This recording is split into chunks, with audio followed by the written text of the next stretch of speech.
is glamping, because you go with everything and it's comfortable. But in those days when we went camping because we'd drive until Granda had got tired driving or he wanted something to eat. And what we would do is we would drive up to a farmer's house. We'd knock on his door and say, there's a whole squad of us. We promise we'll leave in the morning. We're not here to take over your field, but could we borrow a corner of your field for the night? And usually that was no problem at all. And you'd pitch up your tent and you'd get into it. And as a kid, this was exciting. Looking back, I'm sure for my parents, it was a nightmare. All these kids in a tent. And this wasn't a big fancy tent that you could stand in. You had to crawl into this tent. There wasn't an awful lot of room. And you didn't have any air mattresses and air beds. You were just lying on rocks and bumps. And your holiday, you knew how many nights you'd went on holiday by the number of different bruises you had on your body and how many rocks you'd slept on. And that's the way camping was. And I grew up, loved all of the camping. And then as I got up as a wee whippersnapper and I met some guys in school, we used to love mountain walking. So every weekend, school would have finished, we would have had somebody who was old enough to drive a car. And that was it, off to the Mourne Mountains for Friday night and all day Saturday. And you would have been camping up there, roughing it. It was fantastic. So I grew up in that culture of liking to camp. But I hadn't done it for years because I met girls I met girls? What am I talking about? Yeah, I met the love of my life. Dear. No confessions to these stories. No, I met Joanna, and priorities changed and all of that, so we didn't do much camping. But all of the fun that I had, I thought, well, I want to, introduce Andrew and Christian to all of that camping side of things. And Joanna, she's an adventurous woman too. She likes to get out walking, climbing, doing all those things. So it was great. We decided last year we're going to go camping. So we went to the shop, we bought a tent, we bought some gear, and off we went to the forest park for the night. And it was great. And so last summer we did a couple of nights here and there, 1 or 2 nights, all fantastic, all lovely. And I was happy enough with that. Well then Joanna, this beginning of this year, began to think we really should up the camping ante, and we need to be going a bit longer. This 2 nights isn't enough. We need to go for a full week, and we need to do that. So what happened is, once we agreed, yep, that's going to happen, I noticed that every single day that I came home from work, there was something else bought from the camping shop. The camping shop must have loved to see Joanna coming in, because we bought a tent last year, but that tent wasn't enough. We needed to have a bigger and a better tent, so we've now got 2 tents. So anybody wants to come along camping, we've got 2 tents. And so we got the second tent. Now this tent's a good one. You can stand up in it. It's got a wee living room part where if it rains, because it rains in Ireland. I know it's a surprise to you when you're on holidays, but it rains in Ireland, so you have a wee separate room. You can stay in this. So the long story short was this. It got booked, and we're way off to Wicklow. And we're just home. When did we come home? Friday? We went away for 1 week there to Wicklow, and it was great. And so I looked up the pictures on the internet to see what it looked like. There was only 2 or 3 pictures on the internet, so I got a little bit concerned, because most things today, they've got pictures of everything, and if it's good, they've got tons of pictures they want to show you. When I went on to the official website and they got 2 pictures, one of a tent and one of a caravan, I wasn't really expecting an awful lot. But lo and behold, when we rocked up to this caravan site, it was fantastic. The first thing I seen was a field full of tents, and it looked great in all the different colours, and it was all bunged up. But then there was, over here, I could see this pond. And in the pond, there was people in kayaks. That was me sold. I didn't need to see anything else. There was kayaks. I'm going to be in those every single day. And there was paddle boats. And then there was a river flowing through it. And on that river, there was people in their wee canoes and their boats and paddle boats and dinghies that they'd all bought in the shop. There was kids in wetsuits in a freezing cold river in their wetsuits and these rubber rings. And they were floating down the river. Health and safety was nowhere to be seen. It was great. And off they went. So we were excited. We got there and we had a fantastic time. Really, really enjoyable. I encourage you all to do it. And I can't say it on the internet, but it was Wicklow and it was Hidden Valley. It was great. Really, really good. I encourage anybody to go. So what's the point in all this story, Neil? I don't know. I've just got started talking, so it's okay. We'll keep rambling on.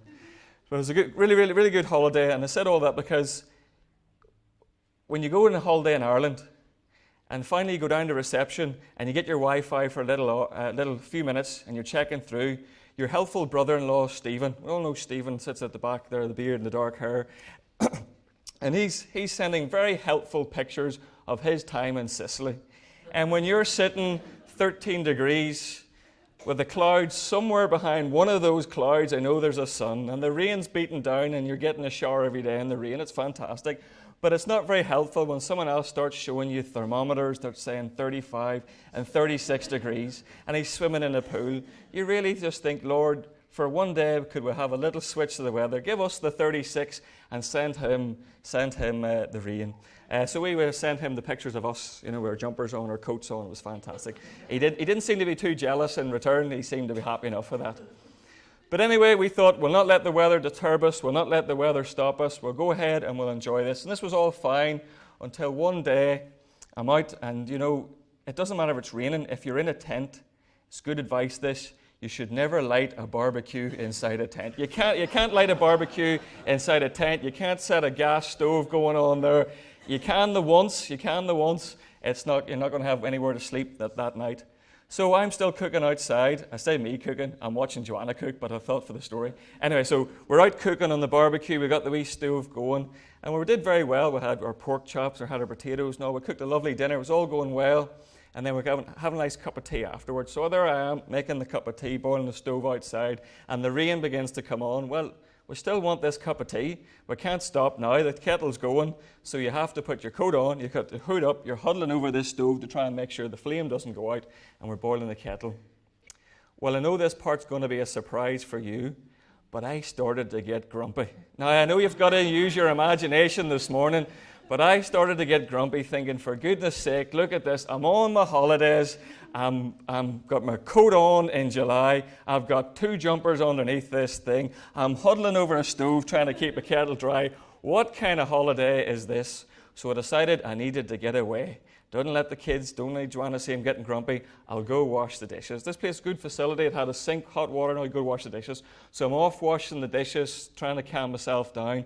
But who knows themselves that you can talk yourself into a bad mood? And I just decided that's what I was going to do. I was going to talk myself into a bad mood. And there I am washing the dishes thinking, I'm on my holidays and I'm even having to wash dishes. I've had to cook the food. I'm having to wash dishes. I'm in the rain. It's freezing cold. And when I'm having a pity party to myself, all I could hear is what could be described as the cackle of hyenas and people having fun. And I was thinking to myself, here I am having a bad time on my rubbish holiday. When are we going home? And I could hear this laughter, and I turned round to find who were these insensitive people who were not going to sympathize with me, and I spotted them. There they were in their caravan. Now, if you're a tenting person, you will know the sworn enemy to every tenting person is the caravaner. For there you are in your coat and your jumper, and you're getting soaked. And I looked through the warm, condensation-filled window of a man and woman in their, lo and behold, their shorts and T-shirt. They're in their shorts and T-shirt. And there they were. They didn't need to come outside. They are washing the dishes in their caravan. And they were laughing. Why were they laughing? Because lo and behold, in the corner of the caravan, they were watching reruns of Only Fools and Horses, and they were laughing and having a good holiday. I was not one bit happy. I finished up the dishes, and I walked through the puddles back towards our tent, not happy that my holiday didn't seem to be going as good as them. But perspective is a good thing, because one minute I was not depressed, but I was sad and annoyed about all of this, when I had a little look at my tent, and I thought, well, actually, it's not a bad tent. There's plenty of room. You can stand up in it. We've got tables. We've got 4 comfortable chairs in this. There's got electric working it. Joanna's got that heater turned up. It's like the tropical in there. It's fine. And then I found somebody who made me happy, because Mr. and Mrs. on the tent beside us, I know it's awful bad, but hey, I'm honest. They were there in their small tent. And they were not, it's a tent that you had to crawl into. So they were not able to lie in their tent, because you can only lie for so long like this, and then you're going to get bored. So they brought themselves a gazebo. And there they were, sitting on their rock-hard chairs, in their coats, getting soaked under their gazebo, wearing a blanket. And you know what? I didn't have any sympathy. It made me feel good that my holiday, although it wasn't as good as this caravan people, by Jove, it's not as bad as that. It's not as bad as that. See, brought one supporter with me this morning. Laura, you're invited back. So Now, I've said all of this because I'm going to have some principles from my camping holiday and some thoughts to leave with you. But I said all of this is that perspective. That's my first point, perspective. We went and we were enjoying that holiday. Now, I could have spent the rest of the time thinking about the warm caravan, be able to wash the dishes inside. They've got their TV, they've got their satellite TV, they've got their cooler fridge. It's all fantastic, and woe is me, look at this tent and look at all the things that I've got. But suddenly when I realized some of the things that I had that somebody else hadn't, I began to get perspective. I began to look.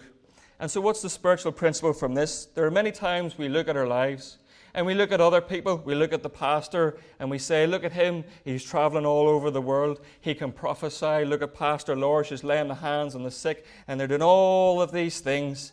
And then we begin to look at ourselves and begin to think, where's my talent? Where's my ability? Where's the things that I can do? Has God even called me? Has God got a plan for me? And I've got to tell you this morning that we have to have perspective. Instead of looking at ourselves through our own lenses, instead of looking at ourselves at our own little lives, we need to take off the way that God looks upon us and see it not from our perspective, but from His. For if you were to go to the throne today and sit beside the Father God and begin to look down on how He looks at you with love and adoration. He looks on you as His perfect beloved. He looks upon your life and says it's wonderful. Even though He sees the pain, and even though He sees the difficulty, and even though He sees all of the things that you're going through, He runs to your aid and He runs to help you. We need to stop looking at our perspective, but look at the Father's perspective. That's my first short principle. Now, the second one is back to our camping story. And so there's two parts to this campsite. When you come in, the first part is you'd have to go over a river and this lovely little bridge, and you go to all the tent area. And that's fine if you like lots of young people and lots of noise and people just going crazy and nuts and thing. And over here is people like me who couldn't cope with these tents all every shape and higgledy-piggledy and guy ropes all crisscrossing. Couldn't cope. But over to this nice touring part where you had your nice designated part, your two little hedges that divided your area so as you knew where you were, and all these tents and all these caravans all very nicely laid out. Perfect for me. I could sleep knowing that this was all perfectly nicely organized. And we are over there. So the first night we're going around, having a walk around the campsite to see what's about. And as we're crossing the bridge and it's beginning to get a little bit darker, we noticed that everybody was coming out of their tents full of bags of wood. And I was like, where are these people all going? What's happening here? So we stood on the bridge to watch. And there they would come down to the river. And at the river front, it was all this pebbled beach. Very nice. And there they would begin to make their own campfires. And everyone would build their own fire. And you watched all the different fires being lit. Some people were experts. Some marital, domestic situations were going on as they didn't know how to light fires. But on we went, and they all had their chairs around it. And they were toasting marshmallows. And it looked awesome. But we didn't have any fire. We didn't have any wood. Didn't have anything with us. So we thought, we need to do that. Absolutely. We need to do that one night. And we had lots of things planned, so we knew Wednesday night. Wednesday night is the night that we're planning to have our campfire. Fantastic. So we went away, enjoyed our holiday. Wednesday came, and it was as if God would give us the favour, because the best day on our holidays was the Wednesday. The sun was splitting the skies. It was a balmy 14 degrees. You could have taken your jumper off for 4 minutes. It was lovely. But it was the nicest, sunniest day. We went away to this place called Clare. It's a fun park. It's fantastic. Go to it sometime. And we had that all day. Then we came back, had our barbecue, and it was lovely. And then the kids reminded us, tonight, Daddy, this is the campfire night. This is the night we need to go. No problem, we got it sussed. So we said to Joanna, you and Christian jump in the car, head up to the nearest petrol station or the nearest shop there, and go buy a big bag of logs and get the matches and get all the firelighter stuff, get it all ready, and Andrew and I will go up to the beach. Now that sounds as if we were being lazy, but no, we were going to get everything ready. See you looking at me there, Louise. No, off. So we lifted 4 heavy chairs and a bag of marshmallows and all the skewers, and we headed up to the beach. Now we knew Joanna, the shop was only going to be 5 minutes away, so she'll be back in 5 minutes. So we got the chairs all organised. We started digging a hole, got to think safety first, got a hole all dug. We went into the river, got big rocks, built it all circled round, big. We were ready for a proper bonfire. This was going to be a good one. Everybody else was already there. Their fires were lit, they were toasting their marshmallows, they were all having fun. We're here. 5 minutes, Joanna will be back with the logs. This is going to be great. 5 minutes, no Joanna. 10 minutes, no Joanna. 15 minutes, no Joanna. We're getting slightly worried. Not about Joanna, but about my logs. Where's my logs from my fire? I'm only joking, dear. Didn't come back. So, as a good father always does, I stayed to protect the chairs and the marshmallows, and we sent Andrew up a tree. So he climbed up the lookout tree, and he's climbing up the tree in his bare feet, as he loves to do. He's up the top of this tree when I begin to hear these magical words, Daddy, Mummy's on her way. Now, if he'd stopped the sentence there, it would have been great. She would have been coming. But he added a little part of the sentence that said, and she's empty-handed. I did not like the sound of she's empty-handed. What's going on? For goodness sake, how can you not drive to a shop 5 minutes away and logs, dear? You ask for logs and you bring them back. But what we didn't know is that every day, everybody else knew there's only 2 shops close by. They're not log factories. They don't have endless amount of logs, so they have a pile in the morning, and it's basically first come, first gets to get it. Everybody else is at the shop at 9 o'clock, 10 o'clock in the morning, have got all the logs. They're prepared for the night, but we're now arriving lastminute.com to get these logs, and they don't exist. They're not there. So we're sitting there watching everybody else have their bonfires, toasting their marshmallows. We're sitting in the cold in our chairs. But we will not be beaten. We will not be beaten. And so we looked inside our bag, what we had with us, and there was 3 or 4 bits of coal that were left from the barbecue. We thought, well, we'll light these with this one stick that we've got. And there we piled it up. The big bonfire circle suddenly became a bit of a saucer-filled hole, and that's what we had. And we lit it up, and that was it. Got the extra fuel on. We threw the match in, and we stepped back, ready for our fire. And it wouldn't really describe it as a fire. It was more a flame. It was more a flame. And so we looked. There was 3 of us out. There was, Nicola and her husband. They were experienced ones. They had a proper bonfire. It was like TP'd coming up like this. I think the fire brigade were watching it. There was a massive thing going on. The next family, a bit more respectable, they had theirs. It just looked like your fire you'd built in your hearth at home. And then there was the first timers with their little flame. We would have been quicker sitting, not when we had one, but we would have been quicker with a cigarette lighter and 4 people trying to toast a marshmallow around it than what we had. But we did that. So anyway, that was it finished, and we sort of trudged back to our tent. Bit despondent that it hadn't worked out well, but we thought we'll do it the next night. Anyway, the next morning, Joanna, very friendly and very chatty person that she is, happened to be chatting to the man next door and telling him that, well, we tried to have a campfire last night. It didn't work. It didn't work out. We didn't have any wood, didn't have any logs. A shame. It was all closed, blah, blah, blah, blah. And so he took Joanna to the side of his tent and he says, if only you had have said to me, have a look at this. And piled up beside his tent was 2 or 3 big bags full of logs. He said, we've had several campfires. We've done this every night. We don't want to do it anymore. And we've all this wood. In fact, we're going home. We don't even need this wood. You should have asked. You should have asked. Well, that man is always very good after an event is over. Anyway, so the principle of it is this. We in our lives, quickly go back to that story. If we had known he had that wood, we would have went to him and asked for the wood. We wouldn't have sat there trying to light one stick and 3 bits of coal. We would have went to the proper source. The shop wasn't there. We would have went to the source. And so now I go to the spiritual principle. It's this: in our lives, we always run to everyone else. We look to this person, we look to that person, we look to our employer, we look to the bank, we look to everyone else to sort out our problems. And everybody else has got their logs, and everyone else has just got enough for them, or they've run dry, or they're empty, and suddenly we think there's nothing to do. We'll never get it, our need will never be met. And yet, don't we know, close by, there's somebody who has all of the provision that you would ever need. And if we would only run to Jesus, if we would ever run to him first and foremost as our one and true source, the one who has all of the resources that we would ever need, that they are unlimited and would never run out, you would never have to sit at a campfire cold. You would always have it. You would never need to be in lack or in need. Our principle is this, is that God is our source and we need to run to him. Amen. Our third one, we've only got 4, so we're number 3. So our third one is then, when we arrived at the campsite, I was like a big child, to be honest, when we arrived at this, because I knew we had to set up a tent. I knew we had to get all of the gear out. You know, it's all in 2 cars because we've got that much stuff with us. But there's so much to get set out. But I could see the kayaks. I could see the river. I could see the kiddies park. I wanted to go down the slide. They did this big snake slide. It was great. When no one was about, I got through the snake slide. It was awesome. I've seen all these things and I wanted to get on it, but as a good husband and a daddy, we knew we needed to sleep in the tent that night, so we drove up to the place. Now, you just couldn't go. She needed to ask us, are you staying in the tent area or are you staying in the caravan area?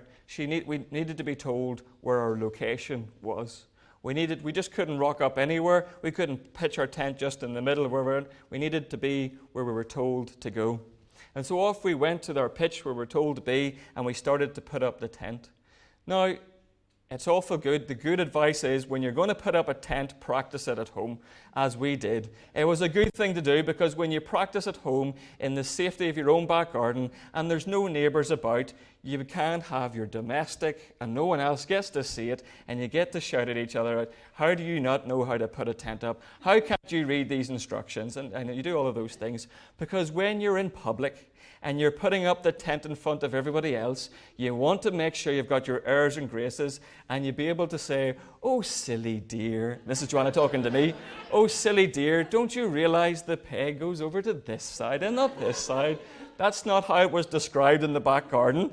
But in public, that's how you need to do it. And it's fun watching all the other people putting up their tents. Some had practiced, you knew it was good. Others hadn't practiced, and it was good just watching them having their domestics as well. So good advice, practice at home. Anyway, we put up the tent, we've got it all set up, all of the frame, and it's standing. But the pegs aren't in, and the guy ropes aren't in. But in my mind, this tent is standing. And if we're going to waste time putting these pegs and these guy ropes in, you're wasting my time. I need to get into this river. I need to get into a kayak. The kids want to go to the park. But Joanna insisted we needed to put these guy ropes in, and we needed to put all the pegs in. So dutifully did it, and we got it all put in, and it was fine.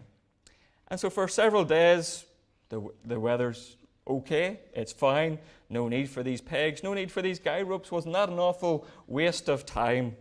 Until one night, as we're getting into bed, it started off as a gentle breeze. It was very nice, the tent swaying very lightly. It's a gentle breeze. I can hear the trees and the leaves rustling. It's very soothing. I'm lying in my sleeping bag. It's nice. And that gentle breeze, and yes, I think, and I can see the palm trees going. It sounds fantastic, and there we go. It begins to get a little bit louder.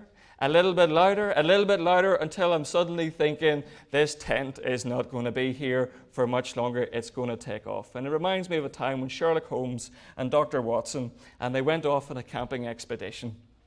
And they were camping one night, and then in the middle of the night, Sherlock Holmes, he turns to Dr. Watson, he says, Watson, look up to the sky and tell me, what do you see? And he looks up to the sky and he says, I can see the stars. And Dr. Watson, he must know this one already. Dr. Watson, and what do you think when you see the stars? He says, when I look at the stars, I know there's an awesome God. He's so fantastic and so majestic, and there's a big world out there, and it reminds me how small we are and how much we need God. That's very good, Dr. Watson.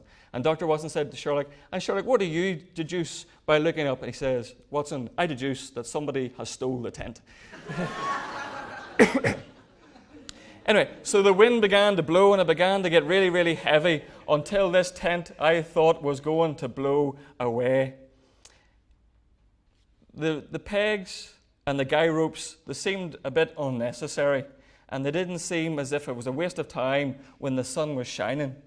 But suddenly the storm came, and if we hadn't have pegged it in, if we hadn't had the guy rope securing the tent down tightly, we would have been like Dr. Watson and Sherlock Holmes looking up at the stars as our tent floated away. It wasn't wasted time, it was valuable time. The spiritual principle is simple. Many times in our lives, when things are going well, we begin to neglect the church. We begin to neglect our praying. We begin to neglect spending time with God. We begin to disconnect ourselves. We don't secure the anchor down. We don't put the pegs in. We don't get the guy ropes attached. And we go and we simply enjoy life. and we should have been strong, but the storm comes and the wind begins to blow and adversity begins to hit our lives. And when faith should have rose and all of the things that we're taught should have been in place, they're not there, and we allow the storm to come and to destroy our lives. And so the challenge to you and the challenge to me this morning is, even in the good times or the bad times, is to stay connected to God. I'm reminded of the verse in the Bible that says to be rooted and grounded in love. To put your roots and put your foundation in love. 1 John tells us that God is love. I take those two verses for myself and say that I should be rooted and grounded in God. God has got to be, and Jesus has got to be, the central part of my life. As much as I love my wife and my kids and enjoy my work and all of those things, God has to be number one. And being connected to Him, having daily fellowship and relationship with Him is vital, because it begins to put my hooks into the ground. And although the storms may come and go, and they do, and although adversity may knock on my door and your door, and it does, if we're connected to Him, the storm may come like the wise man who built his house upon the rock. The storm may come, but you will still stand. Amen? Be connected to Him. And another one then, I did say at the part, we couldn't just rock up to wherever we wanted to be in the campsite. We needed to be told where to go. We needed to be given a location. And so the principle is simple as this. The Bible says, in Psalm, it says that the steps of a righteous man are ordered by the Lord, or that God has got a location, or God has got a path or a direction for you. You can look and see the tent area and go, it looks fun over there, I want to go over there. Or you could look at this pitch and say, it's beside the tree that I wanted to be beside, or the river, but you were told to pitch your tent here.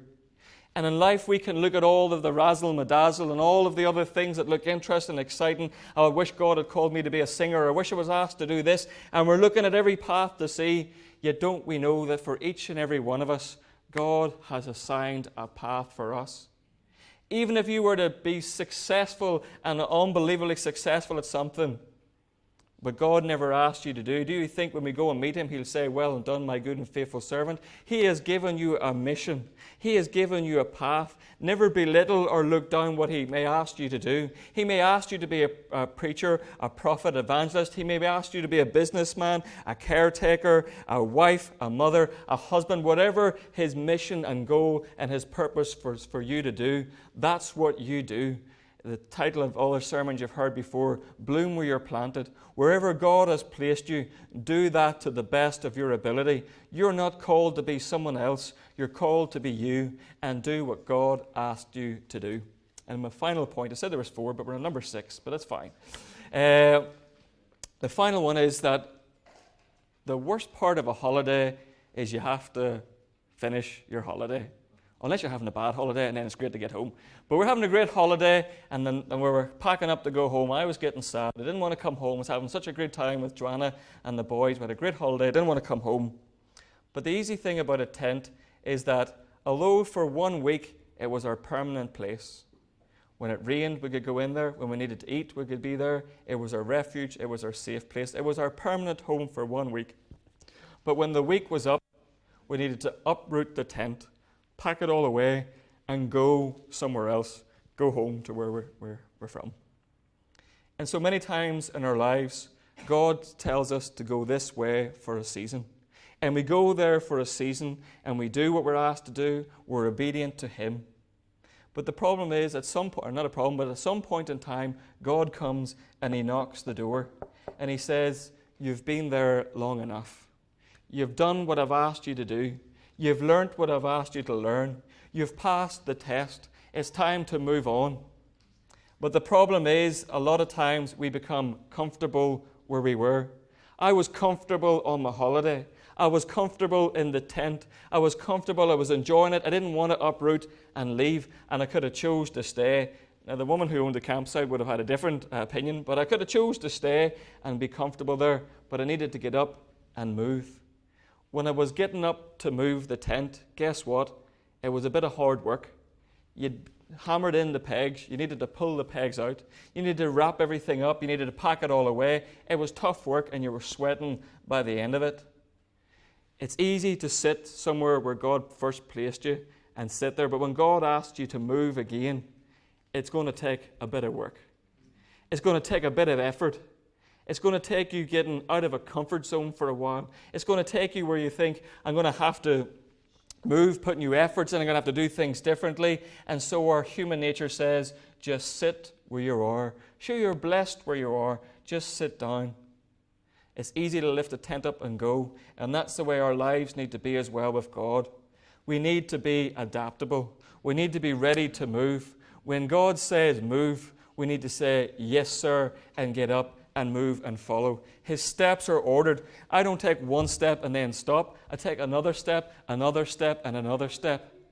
And as we moved our tents, so we need to uplift and move and begin to follow where God is asking us to do. I'm not talking uplift and move church. I'm not talking uplift and move your house. Do those things. Simple things where God says, for a while I was happy enough you didn't give your testimony. I was happy enough you didn't sing for a while. I was happy enough you weren't doing those things. But now it's time to stretch forth again.